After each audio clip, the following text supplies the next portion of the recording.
Hello everyone. வசூல் சாதனை படைக்கும் எம்புரான். ப்ரீ புக்கிங்கில் இத்தனை கோடியா? பிருத்திவிராஜ் அறிமுக இயக்கத்தில் உருவான திரைப்படம் லூசிஃபர். முதல் படத்திலேயே மோகன்லாலை இயக்கியிருந்தார். இப்படம் உலகளவில் ரூபாய் 145 கோடிக்கும் மேல் வசூல் செய்தது. இப்படம் மக்களிடையே அமோக வரவேற்பை பெற்ற நிலையில் லூசிஃபர் படத்தின் 2ஆம் பாகத்தை ரசிகர்கள் எதிர்பார்த்து காத்திருக்கின்றனர்.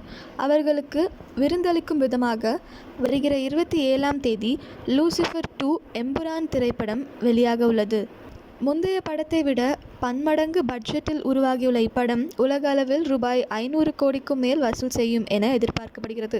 இந்த நிலையில் லூசிஃபர் 2 எம்புரான் திரைப்படத்தின் ப்ரீ புக்கிங் தற்போது பட்டையை கிளப்பி வருகிறது. ஆம், மலையாள சினிமாவில் வரலாறு காணாத ப்ரீ புக்கிங் வசூலை எம்புரான் திரைப்படம் செய்துள்ளது. ரிலீஸுக்கு இன்னும் 2 நாட்கள் இருக்கும் நிலையில் இதுவரை உலகளவில் ரூபாய் 65 கோடிக்கும் மேல் ப்ரீ புக்கிங்கில் மட்டுமே வசூல் செய்துள்ளது. இதன் மூலம் கண்டிப்பாக முதல் நாள் வசூல் மாபெரும் அளவில் இருக்கும் என எதிர்பார்க்கப்படுகிறது. இந்த அப்டேட் பற்றி நீங்கள் என்ன நினைக்கிறீங்க அப்படின்றத கமெண்ட்டில் சொல்லுங்கள். இதே மாதிரி இன்ட்ரெஸ்டிங்கான நியூஸ்க்கு இந்த சேனலை மறக்காமல் சப்ஸ்கிரைப் பண்ணிக்கோங்க.